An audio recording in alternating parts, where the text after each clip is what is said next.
Food സ്റ്റോറിയിലേക്ക് സ്വാഗതം. ഇന്നത്തെ നമ്മളുടെ സ്പെഷ്യൽ റെസിപ്പി ഇപ്പോൾ ട്രെൻഡായി മാറിയിരിക്കുന്ന ഐസ്ക്രീം പുട്ടാണ്. അപ്പോൾ അതെങ്ങനെയാണ് ഉണ്ടാക്കിയെടുക്കുന്നതെന്ന് നോക്കാം. ഐസ്ക്രീം പുട്ട് ഇവിടെ ടേസ്റ്റ് ചെയ്യുന്നത് വാവയാണ്.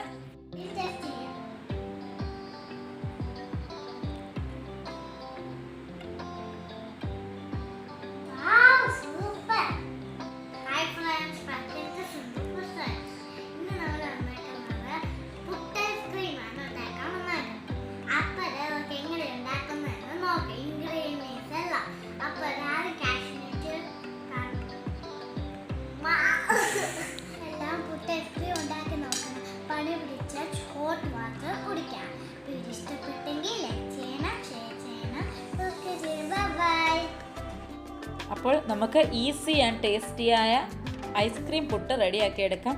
വളരെ നല്ല ടേസ്റ്റാണ്. നമ്മൾ ഒരു തവണയെങ്കിലും ഉറപ്പായിട്ടും ഒന്ന് കഴിച്ചു നോക്കണം, അത്രയ്ക്കും ടേസ്റ്റാണ്.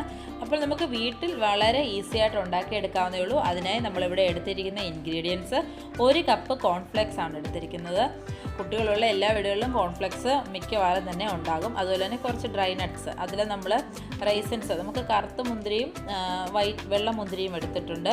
അതുപോലെ തന്നെ കുറച്ച് ടൂട്ടി ഫ്രൂട്ടി ഉണ്ടെങ്കിൽ എടുക്കുക, ഇല്ലെങ്കിലും കുഴപ്പമൊന്നുമില്ല.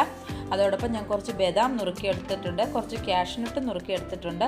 നമ്മുടെ കയ്യിലുള്ള ഏത് ഡ്രൈ ഫ്രൂട്ട്സ് വേണമെങ്കിലും ഇതിലേക്ക് യൂസ് ചെയ്യാവുന്നതാണ്. നമ്മൾ റെസ്റ്റോറൻറ്റിൽ പോയി ഐസ്ക്രീം പുട്ട് ഓർഡർ ചെയ്യുമ്പോൾ ഇവയൊക്കെയാണ് കൂടുതലായിട്ടും അതിൽ കാണുന്ന ടൂട്ടി ഫ്രൂട്ടി, കറുത്ത മുന്തിരി, നട്ട്സ്, കോൺഫ്ലെക്സ് ഒക്കെ ഉറപ്പായിട്ടും വേണം. അപ്പോൾ നമ്മൾ ആ ഒരു ഐറ്റംസ് വെച്ച് തന്നെ വീട്ടിൽ നമുക്ക് വളരെ ഈസി ആയിട്ട് ടേസ്റ്റി ആയിട്ട് ഉണ്ടാക്കിയെടുക്കാൻ പറ്റും. ഐസ്ക്രീം പുട്ടെന്നും പുട്ട് ഐസ്ക്രീമെന്നും എങ്ങനെ വേണമെങ്കിലും പറയാവുന്നതാണ്. അപ്പോൾ നമുക്കിതിലേക്ക് ഐസ്ക്രീമിൻ്റെ ആവശ്യമുണ്ട്. അടുത്തായിട്ട് നമ്മൾ ആ ഒരു സമയത്ത് മാത്രം എടുത്താൽ മതി, അതുപോലെ ഐസ്ക്രീം പെട്ടെന്ന് തന്നെ മെൽറ്റായി പോകും. അതുപോലെ തന്നെ നമ്മൾ പുട്ട് ഐസ്ക്രീം ഉണ്ടാക്കുന്നതിന് ഒരു 1 അവർ മുന്നേ തന്നെ നമ്മുടെ പുട്ടുകുറ്റി ഫ്രീസറിലേക്ക് വെക്കേണ്ടതാണ്. പുട്ടുകുറ്റി നന്നായിട്ട് തണുത്ത് വരേണ്ടതായിട്ടുണ്ട്.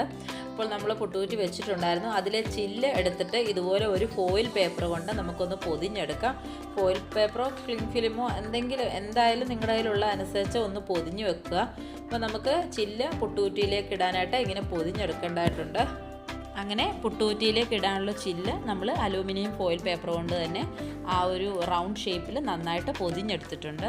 അടുത്തായിട്ട് നമുക്കിവിടെ എടുത്ത് വെച്ചിരിക്കുന്ന കോൺഫ്ലെക്സും ഈ ഡ്രൈ നട്ട്സും എല്ലാം കൂടെ ഒരുമിച്ചിട്ട് മിക്സ് ചെയ്ത് പ്ലേറ്റിലേക്ക് റെഡിയാക്കി വെക്കാം. പ്ലേറ്റിലേക്കിട്ട് നമ്മളെല്ലാം കൂടി മിക്സാക്കി എടുത്തിട്ടുണ്ട്. ഒരല്പം ടൂട്ടി ഫ്രൂട്ടി കൂടി ഞാനിവിടെ ചേർത്ത് കൊടുക്കുന്നുണ്ട്.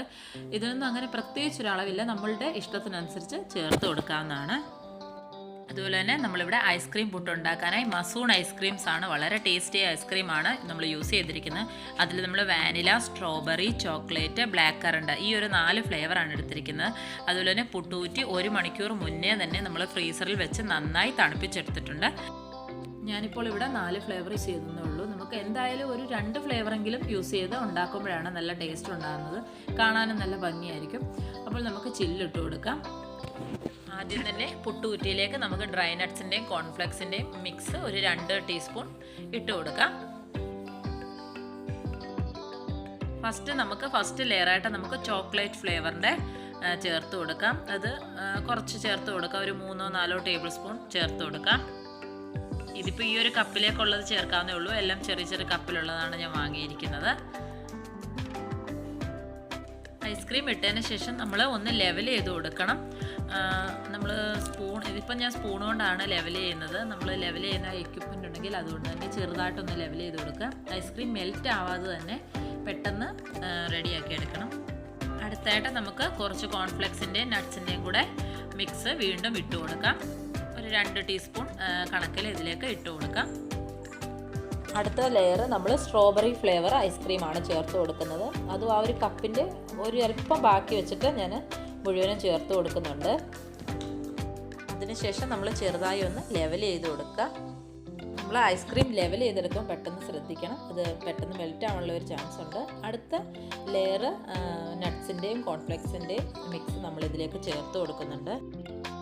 അടുത്ത ലെയർ നമ്മൾ വാനില ഫ്ലേവർ ഐസ്ക്രീം ഇവിടെ ചേർത്ത് കൊടുക്കുന്നുണ്ട്. ഐസ്ക്രീം ചേർത്ത് കൊടുത്തതിന് ശേഷം ഒരല്പം ഒന്ന് ലെവൽ ചെയ്ത് കൊടുക്കുക. അതിനുശേഷം നമ്മൾ കോൺഫ്ലെക്സിൻ്റെ മിക്സ് ചേർത്ത് കൊടുത്തിട്ടുണ്ടായിരുന്നു. അതായിട്ട് ലാസ്റ്റ് ലെയറാണ് നമ്മളിപ്പോൾ ഫില്ല് ചെയ്യുന്നത്. നമ്മുടെ ബ്ലാക്ക് കറണ്ട് ആ ഒരു ഫ്ലേവറാണ് ഞാനിവിടെ ഫില്ല് ചെയ്തുകൊണ്ടിരിക്കുന്നത്. അപ്പോൾ അത് നമ്മൾ ഫില്ല് ചെയ്തതിന് ശേഷം നന്നായി ഒന്ന് ലെവൽ ചെയ്ത് കൊടുക്കുക. ലാസ്റ്റ് നമ്മൾ വീണ്ടും കോൺഫ്ലെക്സിൻ്റെ നട്ട്സിൻ്റെയും കൂടെ മിക്സ് ഒരല്പം ചേർത്ത് കൊടുക്കുന്നുണ്ട്. അതിനുശേഷം നമുക്ക് പുട്ടുകുറ്റി അടച്ചു വെക്കാം. ഐസ്ക്രീം പുട്ട് റെഡിയാവാനായിട്ട് നമ്മളൊരു 3 മണിക്കൂറെങ്കിലും ഫ്രീസറിൽ വെക്കേണ്ടതായിട്ടുണ്ട്. അപ്പോൾ പുട്ട് എടുക്കാൻ ടൈം ആകുമ്പോഴേക്കും നമ്മൾ പ്ലേറ്റിലേക്ക് ബാക്കിയുള്ള കോൺഫ്ലെക്സിൻ്റെ നട്ട്സിൻ്റെ എല്ലാം കൂടെയുള്ള ആ മിക്സ് ഇതുപോലെ തന്നെ നിരത്തി വെക്കുക. നമ്മൾ ഇതിലേക്കാണ് പുട്ടുകുറ്റിയിൽ നിന്നും ഐസ്ക്രീം പുട്ട് പുറത്തേക്ക് തള്ളിയിടുന്നത്. അപ്പോൾ നമ്മൾ ഇതിവിടെ റെഡിയാക്കി വെച്ചിട്ടുണ്ട്. ഞാൻ 3 മണിക്കൂറായപ്പോൾ പുട്ട് എടുത്തിട്ടുണ്ട്.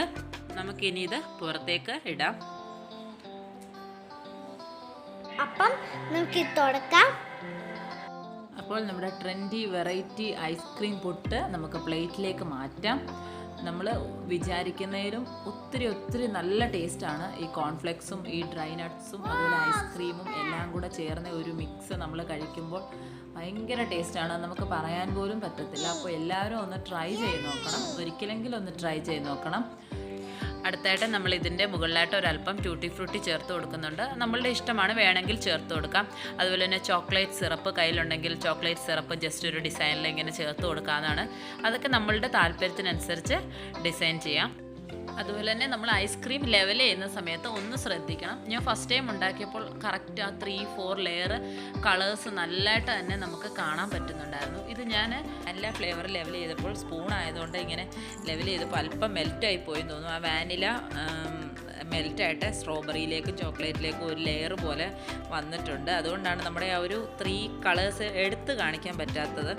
എങ്കിലും നമുക്ക് നേരിട്ട് നല്ലതായിട്ട് കാണാൻ പറ്റുന്നുണ്ട്. അപ്പോൾ അതൊന്ന് ശ്രദ്ധിക്കുക. ബാക്കി ടേസ്റ്റൊക്കെ വളരെ നല്ല ടേസ്റ്റാണ്. അപ്പോൾ എല്ലാവരും ഒന്ന് ട്രൈ ചെയ്യുക. എൻ്റെ ഈ വീഡിയോ ഇഷ്ടമായാലൊന്ന് ലൈക്ക് ചെയ്യണം, ഷെയർ ചെയ്യണം. അടുത്ത നല്ല റെസിപ്പിയുമായി വീണ്ടും കാണാം. Thank you. Bye bye.